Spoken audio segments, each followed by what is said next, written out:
Hello everyone, my name is Marcin Kubacki, I'm Chief Software Architect at Storware, and in today's webinar we are going to talk about best practices, how you can backup and restore virtual machines, well, technically virtual environments in OpenShift platform. So let me start with with a short introduction.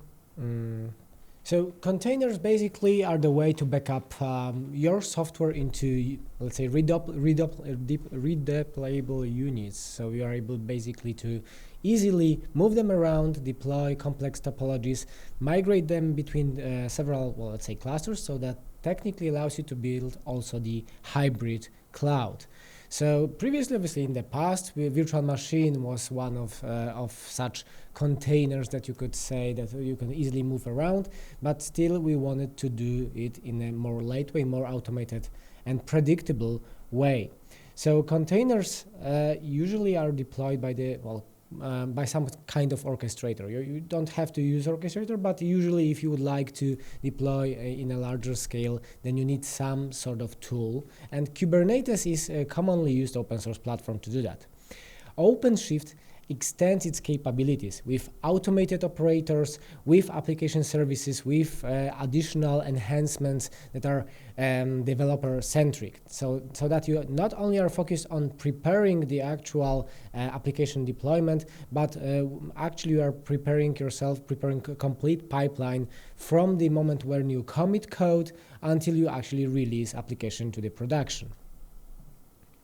So some say that you don't actually need to protect environments running in OpenShift, which is essentially not true.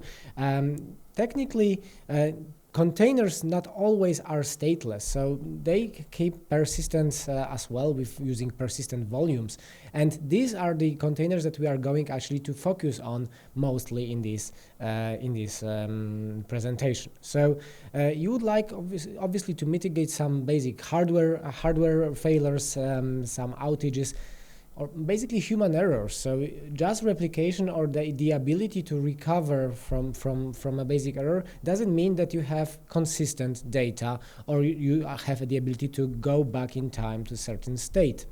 So stateful containers, and the state is the thing that we would like to protect. Now, when I'm talking about state, actually, if you think about the Kubernetes or OpenShift, state, as far as the metadata is concerned, is inside the etcd database. So it is quite easy to protect the overall setup of the OpenShift.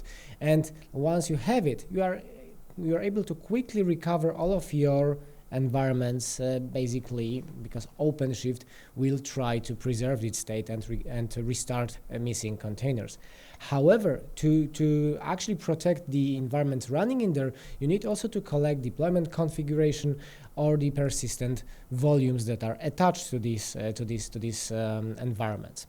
So you can obviously address that in several different ways. So VProtect tries to address this need, and OpenShift is one of the very wide range of the platforms that we support. So we all obviously cover not only the virtual machines, but also the containers and instances in the cloud. In this case, we wanted to have the same consistent view and the same principle that we use to backup virtual machines, and actually use the same principle to protect pods or deployments running in your OpenShift cluster. So for different platforms, we have different level of support. As far as the OpenShift is concerned, we are going to focus on the persistent volume. So this container level, let's say deployment level of the data protection. We provide application backup so that you can easily integrate your native commands, execute some custom scripts, custom commands that dump data directly from your applications running on your pods or deployments. It's not that you need to install anything inside. We always try to do it in an agentless way. And obviously, we later are able to store these backups into multiple different backup providers. That includes file systems, that includes object storage or enterprise-grade legacy backup providers. You can orchestrate that through the RESTful API, and that allows you to put VProtect as a part of a bigger orchestration engine. So in general, the principle is that we cover multiple sources, so it's not only for the OpenShift, and we store it into multiple backup providers. In that case, you're able to cover that with a single engine, but it doesn't mean that it is a single component. Behind the scenes, actually, you can see that there are two major components. So one is the VProtect node, one is the VProtect server. VProtect server is basically the metadata server. It hosts all of the configuration files, configuration metadata of your backups, and is a central point for management of the VProtect solution. On the other hand, VProtect nodes, they are deployed somewhere. They can be deployed as a part of the operator, but they can also reside outside of the OpenShift cluster so that they can protect multiple clusters, or you can protect a cluster with a single node. It depends. So the scale out by adding multiple nodes allows you to protect larger scale deployments. Now, deep dive, there are two main flows. So as I said, application, the server component basically handles the management, the configuration, it hosts the APIs and serves the web interface that I'm going to show you today. Everything is around the API calls, so the nodes are communicating over the same APIs as we expose to our customers, and there are two main flows inside the data mover, the node. So one is the virtualization or container or instance flow. In our case, we would like to invoke some custom set of commands that allow us to grab data on the OpenShift platform, or we would like to execute these application-specific commands and grab data to the staging space and later to a specific backup provider. The application backup also is responsible for handling etcd backup. So this way you are able to protect not only the persistent volumes or metadata of your deployments, but also the application itself and the etcd database to cover complete OpenShift infrastructure. Now, for the OpenShift, we have chosen actually to support two ways of backup. So technically, you almost always have the helper pod. It's going to be deployed during the backup process, and so that it is able to attach your persistent volumes. So this is for file-based backup of your persistent volumes. However, with wider adoption of the Ceph-based deployments, we also focus to allow customers to protect using regular snapshot consistent approach, Ceph RBD-based volumes residing on your inside your deployments. So by default, we assume that it is a crash consistent backup. You have option to selectively exclude certain persistent volumes. You can pause deployments for further consistency. Keep in mind that by default it is not enabled, but you can optionally ask VProtect to pause it. Or you also are able to customize the restore persistent volumes metadata, so you can restore technically to the different set of volumes that you have used for your backup. For Ceph-based deployments, we are using Ceph RBD and BD connection, so that it allows us still to reside outside of the OpenShift cluster. So there is no need to deploy anything inside in the OpenShift per se, but still we encourage you to use the operator. Now, few features that you may consider that are useful, especially as far as when you are protecting your environments, you have to focus on consistent monitoring if all of your environments are protected or not. Using labels that technically correspond to our VM tags inside VProtect, or basically some rules based on the names convention that you have in your OpenShift, we are able to automate the policy assignment to your virtual environments. Now, as far as the backup consistency is concerned, we have base protection is crash consistent. There is also a mechanism to, let's say, quiet free snapshot. This technically pauses the deployment inside the OpenShift as far as the OpenShift's environments are concerned. But there is also ability to execute pre-post command execution, so pre-post export. So that you are able to quiet your database maybe before the persistent volumes are exported and later resume it. That is assumed that is going to work over SSH. Now, whenever you're planning your disaster recovery strategy, you also need to think how later to recover this platform quickly. So whenever you have certain set of the persistent volumes that you would like to periodically restore, maybe to test if they are still fine, or you would like to on demand instantiate restore a set of these deployments, you are able to use recovery plans where you specify a set of rules and optionally assign schedules. So this can be either manual or being done per schedule basis. Now, application backup that I have mentioned, there are two main definitions that I would like to cover in here. So you define usually command execution configuration. Execution configuration is basically a description how we would like to grab data from the remote environments. This can be either over SSH or directly using native commands directly on the node. And then once you have it, you are able to specify multiple definitions of your applications so that you have centralized view of all of your backup processes. This also includes a pre-built template for etcd database so that you're able to configure it for periodic backups and store them in some external backup provider as well. Here is an example of the execution configuration. You see that there is obviously some names, type of the execution. This time, this one is actually being executed remotely over SSH, and we are executing some custom script all over SSH inside this deployment.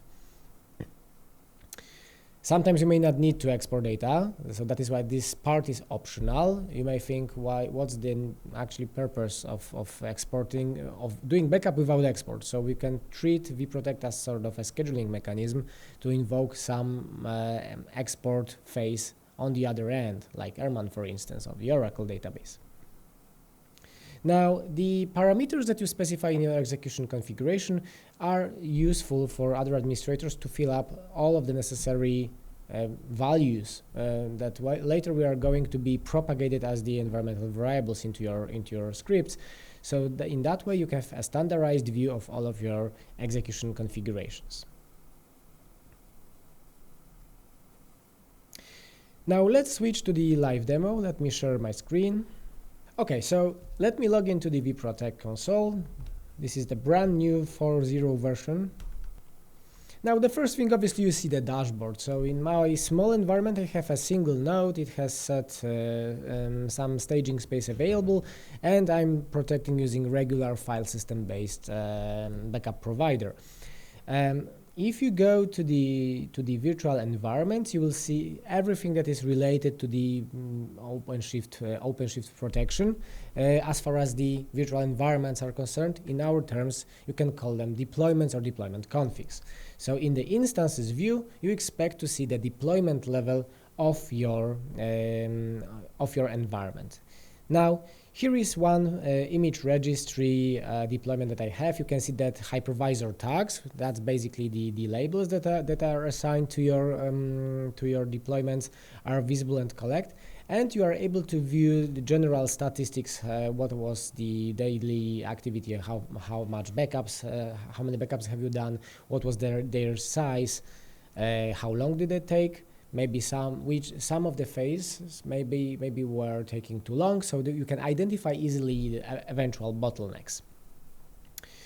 Now you can see that there is a backup history in there. There are in this section you can see basically the persistent volumes attached to this deployment, and you can invoke some backup on demand. So in my case, I'm doing a full backup. In that case, incrementals are only supported for the Ceph RBD based deployments currently, and this executes, actually creates an export task. So export task is going to export the metadata, export the persistent volumes data onto the staging, and then once this is completed, we are going to store this into remote location or maybe on the same file system as you have configured your VProtect. So the good thing about the file system backup providers is that they can actually store data using the same storage.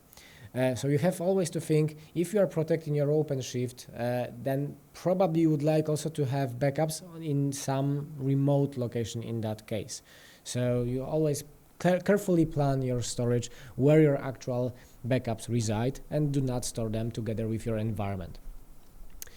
Now, so you can see that the export phase has already completed and the store is already also done. So the restore process is pretty much similar. You're able to restore either back to the hypervisor manager or to the file system if you would like just to grab the package data or the image of your Ceph volumes.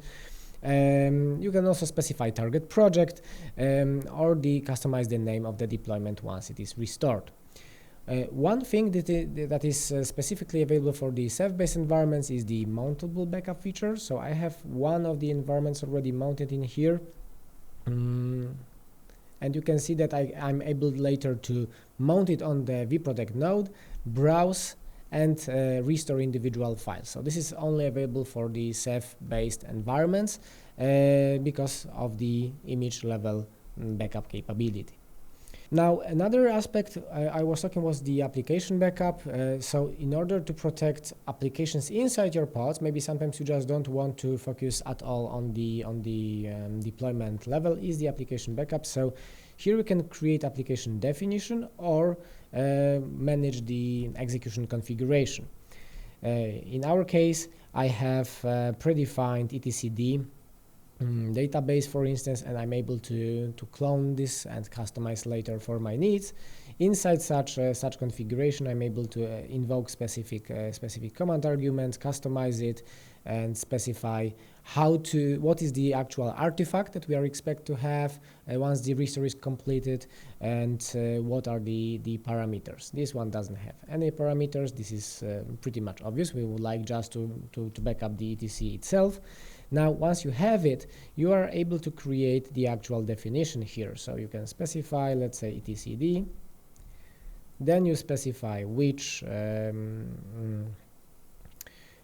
command execution configuration it is. And this one actually is going to talk over SSH. So I will specify some parameters, how to access my etc database.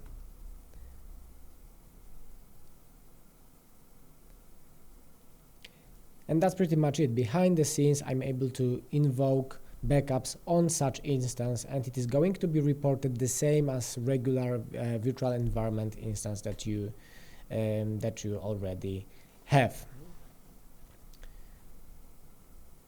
Now, with VProtect, you don't want to do anything manually, so you always configure some sort of SLAs.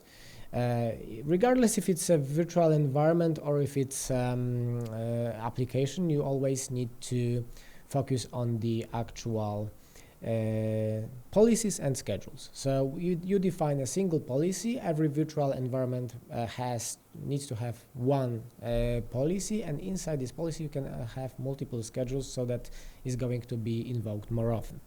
So whenever you define a schedule, you specify obviously days of the week, you specify maybe not an actual time, but rather interval-based backups. So you have a more granular backups being done, and you specify which policies are assigned. So let's give it a schedule 1, let's say, daily. It's going to be invoked every day, let's say 1 a.m. And you can later assign such schedules inside your policies. So in my case, I'm creating now a backup policy. I would like to give it a name like the daily backup prod environments, for instance. Now, this auto-assignment feature is able to automatically assign your virtual environments based on some rules. So I have previously said that you can specify either by using tags, let's call them labels actually in terms of the OpenShift environments, or regular expressions based on the name. So if you have, let's say, an include rule that basically matches anything like dot and asterisk, this is going to assign all of your virtual environments, all of your deployments to this policy. By default it's disabled, but you can assign only, for instance, or assign and remove, which makes your policies more flexible.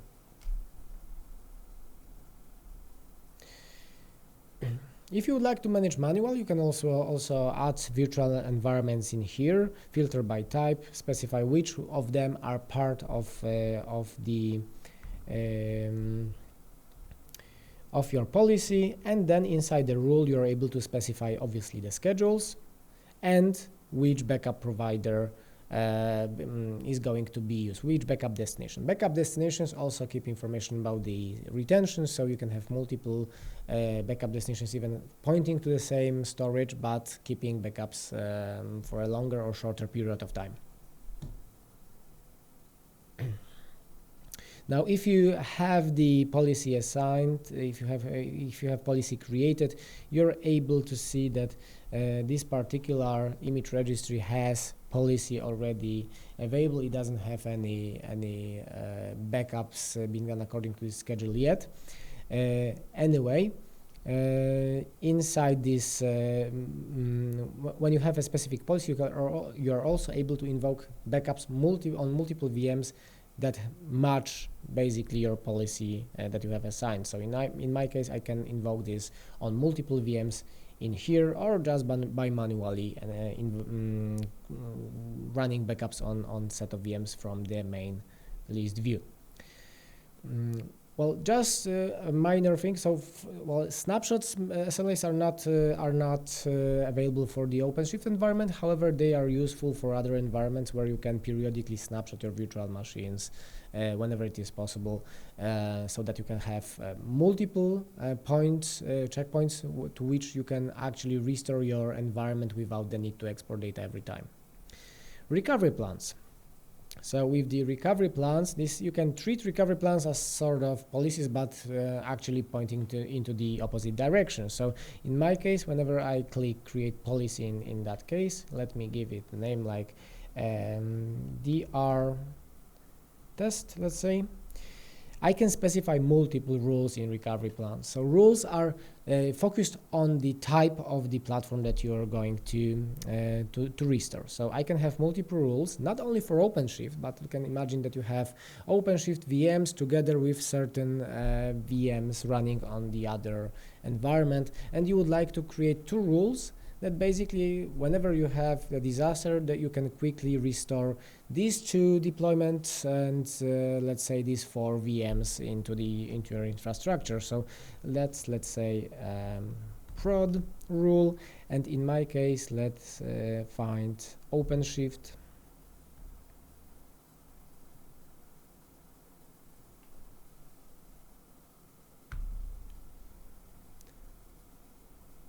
Optional, you can assign schedules. In my case, I would like just, let's say, to invoke it on demand, and you can provide restore parameters. So this basically corresponds to all of the parameters that you have in a regular restore view, but thanks to this automated generic way of pointing specific backup, you're able to either restore last successful, which typically is the one that you would like to use, or last regardless of the status. So the idea of the second one is to run periodic tests if your backups are restorable on your environment. So if you don't have backup, obviously restore also will fail, and you will see that also in the reports.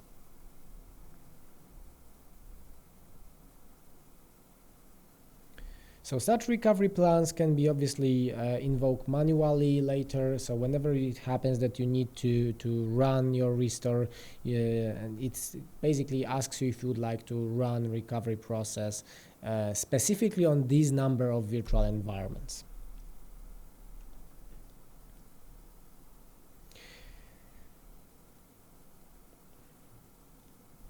Now, VProtect supports multiple backup destinations, so let me just give you a short overview where you would like to store your backup. So now, once you have the data protection for the etcd, for the persistent volumes, you need to have a place where you store them. So file system is one of the very basic and commonly used backup providers, and we are able to act as a standalone solution in that case. So here you can find that there is option to enable deduplication, so you will save a lot of free space on your storage. While you also are able to upload backups to some object storage, especially one commonly used the S3 compatible, or let's say Amazon S3 connector. It's not only just for Amazon, obviously, it works also with multiple solutions that are implemented on premises already. And as far as the enterprise-grade backup providers, we support several of these, including Dell EMC, Avamar Networker, IBM Spectrum Protect, or Veritas Net Backup. So you can define multiple backup destinations and later have different policies pointing to the different backup destinations depending on your needs. Okay, so that concludes basically the demo part. Now let's go back to the to a few more things that I would like to share with you.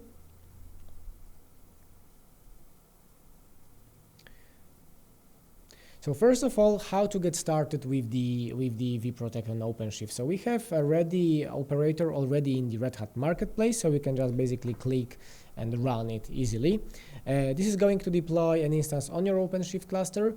If you would like to use maybe some more complex deployments, like mix with other environments, we recommend you also to have a separate deployment outside of the OpenShift cluster. So in both cases, the setup is going to actually be quite simple. And you can start journey with the free 10 deployments for the OpenShift. Just go to our website and there is a form where you can register and download free copy of the VProtect. So for 10 deployments it's free, and you can verify it with multiple backup providers if you would like to use trial version or commercial one. Now we have multiple customers already using VProtect in many different scenarios. So many of them mix multiple different platforms, virtualization, containers, whatever. So you can see that VProtect is able to cover multiple scenarios where not only the actual data is concerned, but also the metadata or application level backup as well. I also encourage you to visit our VProtect documentation. If you type in the VProtect manual, probably this is going to be the first link on the Gitbook page, so that you can have more deep insight into what is available in VProtect in general, how to deploy it quickly, and if you obviously have any doubts, you can just contact us on our email or through the form on our website. So now it's a good moment for some questions. So let's start Q&A. You can write it in the chat. Okay, so if there is no questions at this moment, so just drop us email if you need anything. Try VProtect for yourself and see how it matches your needs. Thank you for watching for today's webinar, and stay tuned for the next webinars.